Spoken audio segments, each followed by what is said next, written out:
Martial Peak 3409. Yang Kai berkata, Castellan Lin, saat-saat putus asa membutuhkan tindakan putus asa. Saya menyarankan agar kita membentuk tim pengawas tentara. Lin Tong mengangkat alisnya dan berkata, pengawas tentara. Yang Kai tampak serius dan berkata dengan suara yang dalam, perang antara dua ras berbeda dari pertempuran satu lawan satu antara prajurit. Perlu ada hukum medan perang yang jelas. Mereka yang tidak mematuhi perintah dapat dipenggal. Mereka yang lari pergi sebelum pertempuran dapat dipenggal. Mereka yang mengganggu moral tentara dapat dipenggal. Mereka yang takut pertempuran dapat dipenggal. Mereka yang tidak mencoba yang terbaik dalam pertempuran dapat dipenggal. Dia berbalik untuk melihat Lin Tong dan berkata dengan suara dingin, ini adalah tugas dan misi pengawas tentara. Lin Tong dan Ma Yin merasa merinding. Jika Yang Kai benar-benar melakukan apa yang dia katakan, banyak dari orang-orang mereka akan dipenggal sebelum perang dengan ras iblis dimulai. Namun, setelah memikirkannya dengan hati-hati, itu memang cara yang baik untuk menghadapi situasi saat ini. Mereka kalah jumlah dan Roaring Tiger City dalam bahaya. Jika mereka ingin mempertahankan kota, mereka harus bekerja sama. Jika ada tim pengawas tentara seperti itu, setidaknya bisa memaksa prajurit di kota untuk berperang melawan musuh, belum lagi moralnya akan meningkat. Setelah memahami ini, Lin Tong berkata, Tuan Istana yang benar.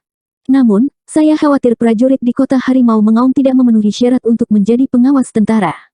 Yang Kai tersenyum dan berkata, Castellan Lin, jika Anda mempercayai saya, Kepala Istana, Anda dapat menyerahkan masalah ini kepada saya. Itu niatku. Lin Tong mengangguk. Ras iblis di luar kota menyerang dalam skala besar. Prajurit di kota itu panik. Kerumunan berkumpul di tembok kota dan melihat ke kejauhan. Mereka saling bertanya tentang berita yang mereka ketahui. Suasana menjadi suram. Pada saat ini, seseorang terbang di sekitar kota dengan ekspresi dingin dan suara yang menusuk tulang. Ras iblis sedang menyerang. Perang akan segera dimulai. Perang ini menyangkut kelangsungan hidup kota Harimau yang Mengaum dan kehidupan ratusan orang. Ribuan orang di kota. Master Castellan telah memerintahkan bahwa perang ini harus dimenangkan. Hukum medan perang sudah jelas sekarang. Mereka yang tidak mematuhi perintah akan dipenggal. Mereka yang melarikan diri sebelum pertempuran akan dipenggal. Mereka yang mengganggu moral tentara akan dipenggal. Mereka yang takut perang akan dipenggal. Mereka yang tidak mencoba yang terbaik. Suaranya cukup keras untuk semua orang mendengarnya dengan jelas. Begitu kata-katanya menyebar, semua orang saling memandang. Beberapa dari mereka bersiap untuk melarikan diri jika situasinya tidak baik, tetapi mereka semua mengerutkan kening setelah mendengarnya. Namun, dia tidak menganggapnya serius. Bagaimanapun, semua orang dapat melihat bahwa kota Harimau yang Mengaum kemungkinan besar akan hancur. Jika mereka benar-benar ingin melarikan diri, itu bukan hanya satu atau dua orang, tetapi sekelompok besar orang. Ketika saatnya tiba, hukum tidak bisa menghukum mayoritas. Bagaimana tuan kota memiliki mood untuk peduli tentang ini? Dia mungkin tidak bisa melindungi dirinya sendiri. Kebanyakan orang mengira slogan-slogan ini hanya diteriakkan begitu saja untuk memobilisasi massa sebelum perang. Tetapi sebelum mereka selesai berpikir, mereka melihat sekelompok orang lain terbang. Ada banyak orang, sekitar 1000 dari mereka. Dilihat dari pakaian mereka, mereka bukan prajurit lokal kota Harimau Mengaum. Mereka adalah bala bantuan dari daerah lain. Pemimpin itu sangat menarik perhatian. Dia adalah seorang pria muda dengan rambut merah menyala. Cigui dari Istana Ahan di wilayah timur. Banyak orang mengenalinya sekaligus. Bukan karena Crimson Ghost yang terkenal, tapi penampilan orang ini terlalu unik, jadi mudah untuk mengenalinya. Bahkan jika mereka belum pernah melihatnya sebelumnya, mereka telah mendengar tentang dia. Tidak ada orang kedua dengan rambut seperti api di Roaring Tiger City. Sekelompok orang di belakangnya harus menjadi kultivator kuil Ahan. Jika hanya ini yang ada, itu tidak akan cukup untuk menarik perhatian semua orang. Apa yang benar-benar mengejutkan semua orang adalah bahwa Cigui memimpin, aura pembunuhnya melonjak dari tubuhnya. Sepasang matanya yang tajam seperti elang menatap serigala, seolah-olah dia bisa melihat bahwa setiap orang adalah target untuk dibunuh. Di belakangnya, sekelompok kultivator bekerja bersama untuk mendorong kekuatan mereka, membawa setumpuk besar kepala berdarah, tidak membiarkan mereka pergi.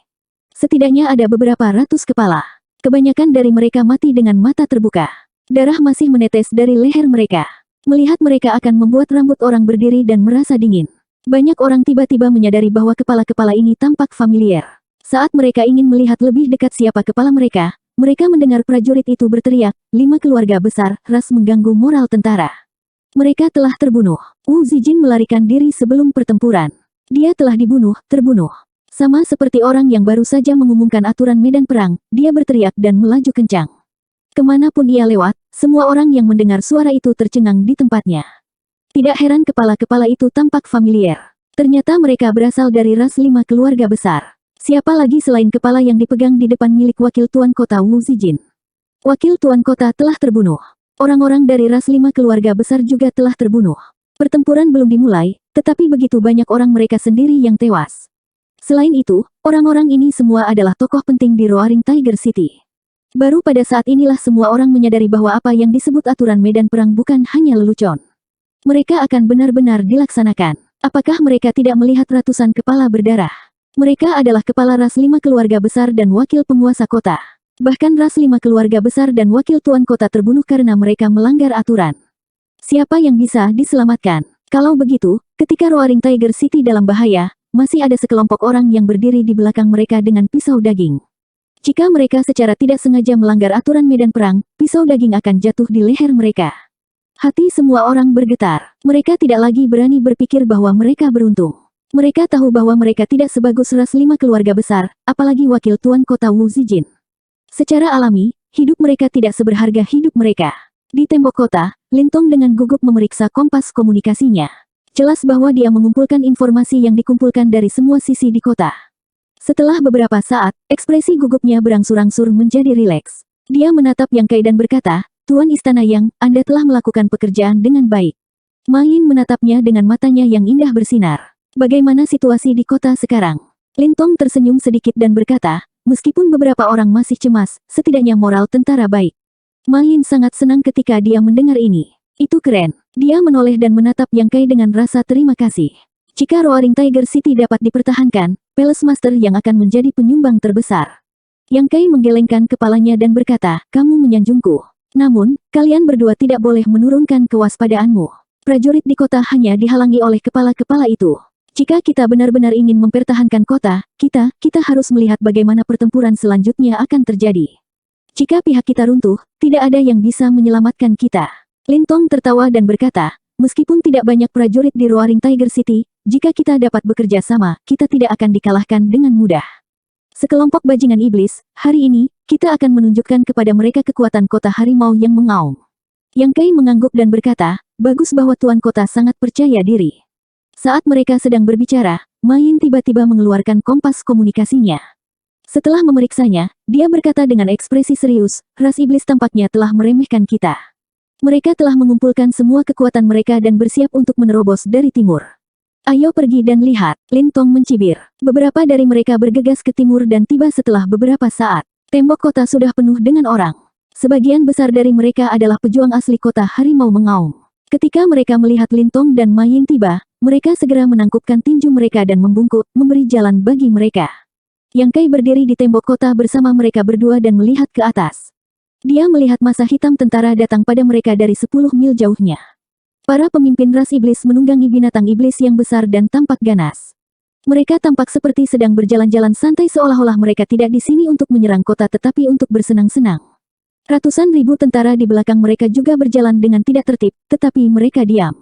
Di atas pasukan ras iblis, awan hitam menutupi langit. Saat tentara bergerak maju, mereka juga mendekati kota harimau yang mengaum. Awan hitam menekan kota, mengancam akan menghancurkannya. Meneguk, suara orang menelan air liur mereka bisa didengar. Banyak pasang mata memandang Lintong seolah-olah mereka dapat menemukan rasa aman. Lintong tampak serius saat dia berdiri diam di tembok kota. Rambut putihnya berkibar tertiup angin, tetapi tubuh tuanya terlihat sangat tinggi saat ini. Matanya setajam elang. 10 mil, 8 mil, 5 mil. Suasana kegugupan mulai menyebar. Beberapa orang telah mengeluarkan harta rahasia mereka dan mengepalkan dan melepaskannya dengan erat. Telapak tangan mereka penuh dengan keringat. Beberapa orang bahkan mengucapkan selamat tinggal satu sama lain. Mereka mungkin merasa bahwa tidak ada harapan untuk bertahan hidup dalam pertempuran ini. Munculnya ras iblis jelas tercetak di mata semua orang. Binatang iblis yang ganas dan menakutkan itu juga memberi orang tekanan psikologis yang besar. 1,5 mil jauhnya, pemimpin ras iblis tiba-tiba menyeringai pada orang-orang di tembok kota, memperlihatkan seteguk taring putih. Dia mengangkat tangannya tinggi-tinggi dan melambaikannya perlahan.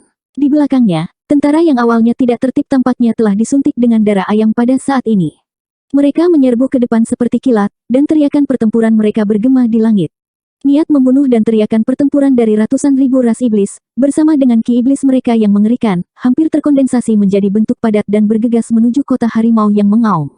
Wajah banyak orang menjadi pucat, dan beberapa orang tidak bisa menahan diri untuk mundur. Orang-orang di tembok kota sudah dalam kekacauan sebelum pertempuran dimulai. Melihat ini, pemimpin ras iblis tertawa terbahak-bahak. Rolly seperti guntur, suaranya mencapai ratusan mil jauhnya. Sua sua sua. Saat cahaya dingin melintas, kepala terbang ke udara dan darah menyembur. Di tengah kerumunan yang ramai, beberapa lusin mayat tanpa kepala berkedut dan jatuh ke tanah.